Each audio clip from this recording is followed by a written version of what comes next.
Ya, Wita Tungtien. Perkenalkan, saya Desa Usman alias Limbianggi. Kita lanjutkan pembelajaran filsafat. Jadi kita perlu tahu beda filsafat dengan ideologi. Ya, banyak orang tidak paham filsafat, ya. Lalu filsafat itu disamakan dengan ideologi. Ya. Filsafat itu bukan ideologi. Filsafat itu suatu cerita, ya, cerita informasi yang bermacam-macam. Nah, orang yang mendengar informasi itu bisa berpikir menjadi informasi itu menjadi bahan pemikiran bagi orang yang mendengarnya. Itu. Jadi filsafat tidak mengajak orang untuk mengikuti atau melakukan sesuatu. Beda dengan ideologi. Ideologi itu dibuat untuk tujuan tertentu. Misalnya untuk menyatukan kelompok orang tertentu, ya, atau bangsa tertentu. Itu perlu ideologi supaya mereka bisa bersatu, pemikirannya sama, ya. Jadi melihat segala sesuatu itu dengan penilaian yang sama, dengan kacamata yang sama, ya. Itu ideologi. Misalnya ada ideologi politik, ada ideologi budaya, ya. Ideologi politik itu biasanya untuk negara, ya. Di Indonesia punya ideologi Pancasila. Ideologi Pancasila ini menjadi dasar negara. Jadi Pancasila itu menjadi ideologi politik, ya, karena sudah menjadi dasar negara. Namun Pancasila juga bisa menjadi ideologi kebudayaan, ya. Jadi tidak hanya untuk sebagai dasar negara, tapi Pancasila juga sebagai tuntunan bagi masyarakat Indonesia dalam berperilaku, dalam menjalani kehidupan sehari-hari, ya, dalam berkesenian, dalam mengembangkan pengetahuan, pakaian, kehidupan sehari-hari, bahasa, berbicara dengan bahasa yang baik, yang sopan. Nah, itu semua bisa diluruskan dengan ideologi Pancasila. Jadi ideologi Pancasila selain menjadi ideologi politik juga bisa menjadi ideologi kebudayaan, ya. Kalau hal itu diajarkan kepada masyarakat, bagaimana menjalani hidup yang sesuai dengan falsafah Pancasila itu. Ideologi kebudayaan itu lebih luas, ya, karena meliputi segala kehidupan, termasuk cara berpakaian, cara makan atau makanan yang kita makan, kita olah, ya, kita santap setiap hari, itu juga termasuk diatur oleh budaya atau itu ideologi budaya, supaya badan kita sehat, ya, tidak pemborosan, ya, tidak menimbulkan penyakit ya. Maka ideologi itu mengajarkan bagaimana orang menjaga kesehatan itu kalau menjadi ideologi kebudayaan. Jadi ideologi itu sifatnya lebih luas, termasuk ideologi budaya itu termasuk mengatur rumah tangga ya, masalah keluarga, hubungan keluarga, pernikahan dan sebagainya. Itu lebih luas. Biasanya negara-negara itu mengatur perkawinan itu dengan undang-undang, rumah dengan membuat rumah juga dengan undang-undang dan sebagainya. Nah, ini banyak sekali undang-undang ya, kadang-kadang orang juga lupa atau tidak paham undang-undang yang sangat banyak. Tapi kalau itu budaya, menjadi ideologi budaya, masyarakat itu tahu ya, meskipun mereka tidak tertulis atau tidak ada undang-undang yang tertulis, tapi nilai-nilai yang hidup dalam masyarakat itu tetap dijaga, dikembangkan ya. Jadi masyarakat lebih tenang ya, dalam hal ini lebih tenang, tidak selalu misalnya menuntut orang ya yang dianggap melanggar hukum. Misalnya dalam rumah tangga ada KDRT ya.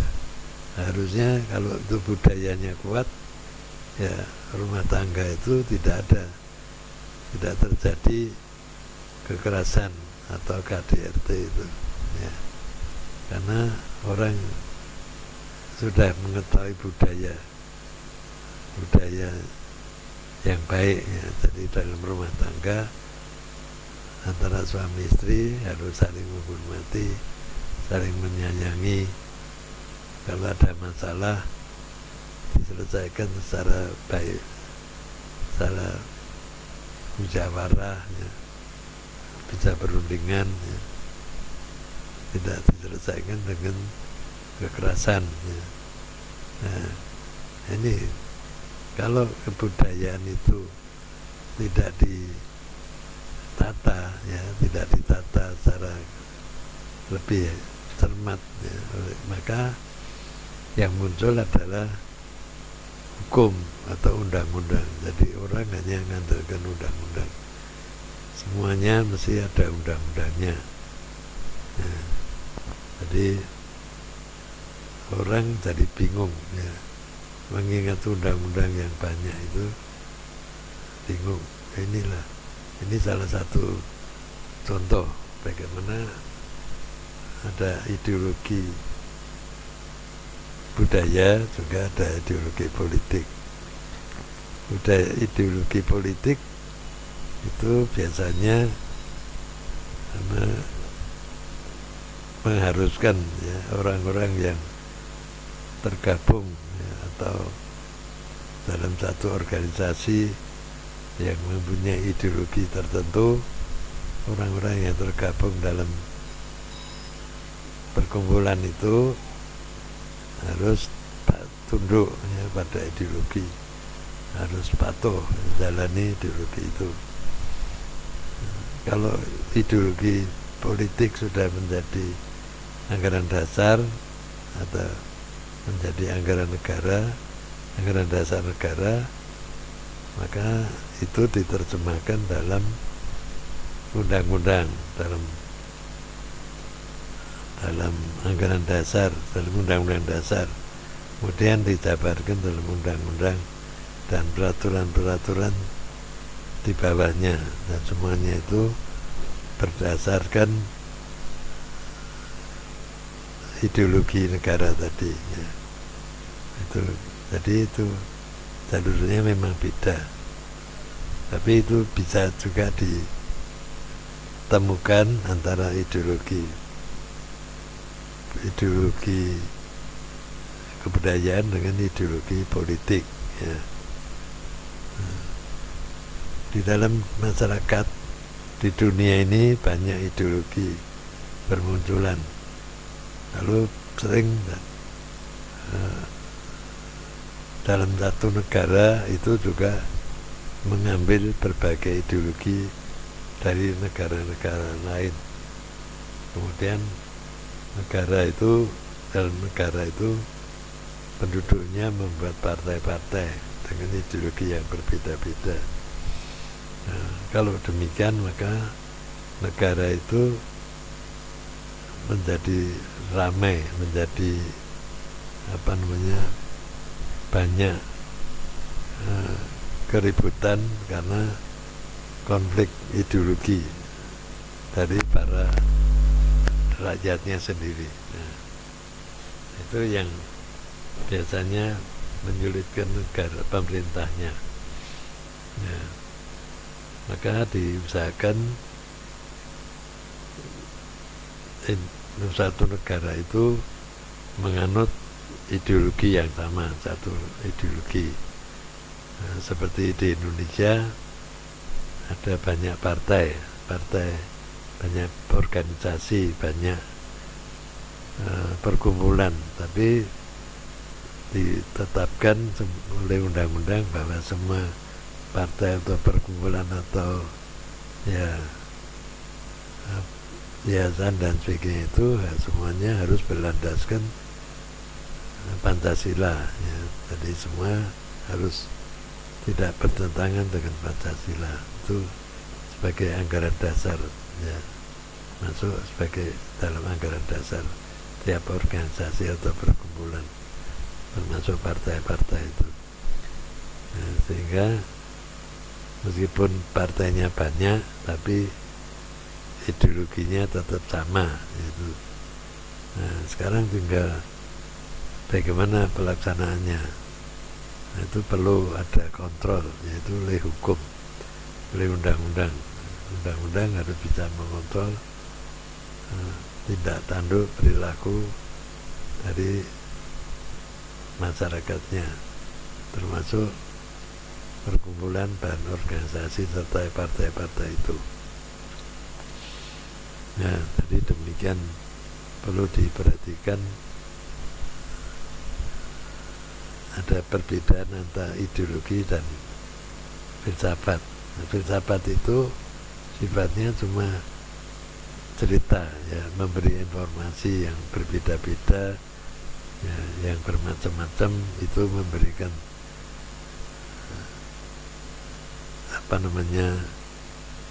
bahan untuk orang memikirkan segala sesuatu, ya. Bukan sebelum kita mungkin tidak terpikirkan sesuatu, tapi orang lain sudah mikir, atau zaman dulu orang sudah berpikir.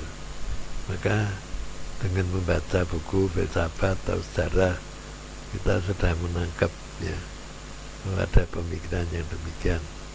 Bisa dibandingkan antara pemikiran yang satu dan pemikiran yang lain. Itu sebagai bahan untuk pertimbangan. Sebab orang kalau mau memecahkan masalah tentu saja perlu banyak pertimbangan, perlu banyak pengetahuan atau perbendaharaan pengetahuan, sehingga bisa lebih mudah untuk memecahkan masalah, ya. Kalau orang semua harus dialami sendiri, tidak belajar dari orang lain, nah ini susah majunya, ya. Satu negara harus terbuka untuk belajar berbagai pemikiran orang lain, sehingga tidak ketinggalan atau tidak tertinggal oleh bangsa lain. Ya, zaman modern sekarang ini informasi sangat terbuka, ya, semua orang bisa mendengar atau membaca, mengetahui apa yang terjadi di luar tempatnya, di luar negerinya, di luar daerahnya, ya, di tempat yang jauh. Jadi orang tidak bodoh, ya, karena kurang informasi. Dan sekarang semua daerah perlu bisa menangkap ya sinyal-sinyal, misalnya untuk HP, untuk internet, ya, ada sinyal-sinyal yang dipakai untuk membuka internet dan sebagainya, sehingga orang bisa belajar dari hal yang dari tempat jauh, ya, bahkan lebih luas, ya, lebih luas apa yang seorang ketahui bisa ditangkap oleh orang lain, bisa diketahui oleh orang lain. Itulah cara belajar yang lebih terbuka di zaman modern ini. Nah, cuma kembali pada orangnya. Orang ada yang sifatnya tertutup, ada orang yang sifatnya terbuka. Orang yang sifatnya terbuka, dia belajar banyak hal, ya. Jadi orang belajar filsafat itu belajar bermacam-macam filsafat, ya, meskipun ada pilihan-pilihan, karena ada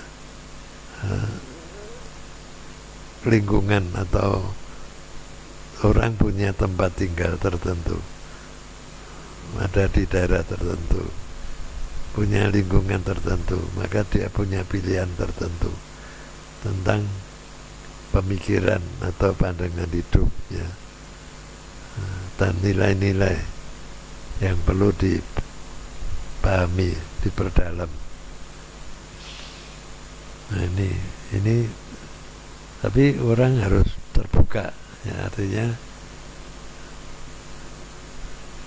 tidak, kalau kita memilih atau mencocoki sesuatu, ya, cocok dengan sesuatu, tidak berarti kita harus memusuhi yang lain yang tidak kita sukai, ya. Maka kita harus terbuka, ya, karena dalam masyarakat atau dalam dunia ini segala sesuatunya bisa berubah, bisa berubah. Saya sebagai subjek itu bisa berubah, pemikiran orang bisa berubah, pendirian orang bisa berubah, tapi keadaan di luar juga bisa berubah, masyarakat bisa berubah, banyak hal bisa berubah. Oleh karena itu orang berpikir harus terbuka dan dinamis, dan mau mendengar sesuatu yang baru, ya, yang mungkin beda dengan apa yang sudah kita pahami. Dan itu tidak ada jeleknya, mungkin ada manfaatnya untuk kemajuan diri kita sendiri, karena adanya pengetahuan-pengetahuan baru, ya. Ini yang perlu kita ketahui. Biasanya orang merasa sudah punya pengetahuan tertentu, lalu dia merasa tertutup untuk menerima hal yang lain yang baru. Nah, ini tidak tepat, ya. Meskipun kita sudah punya pengetahuan yang sudah kita praktekkan selama puluhan tahun, tapi kita harus berani terbuka untuk mendengar pengetahuan-pengetahuan baru yang mungkin belum pernah kita dengar, ya. Jadi begitulah kecerdasan manusia itu bertambah, harus terbuka untuk bertambah. Demikian juga filsafat. Filsafat itu berkembang ya. Meskipun dulu filsafat dianggap sebagai induk segala ilmu, sekarang pun masih berjalan ya. Mungkin ada ilmu-ilmu baru jangan muncul karena kerja dari para orang-orang filsafat ya, yang mencari perkembangan itu. Nah, begitulah kita belajar filsafat untuk membuka cakrawala agar kita bisa memperbaiki kehidupan kita ya. Mungkin lebih baik, lebih ringan dan lebih bahagia ya, karena kita mau menerima sesuatu yang baru yang mungkin sangat berguna, yang cocok ya, terutama dengan adanya teknologi ya, karena teknologi itu sejatinya adalah meringankan hidup kita, mempermudah kehidupan kita. Apa yang sulit kita lakukan, tapi dengan teknologi itu menjadi mudah ya. Itu kira sekian dulu untuk kali ini. Terima kasih, santai.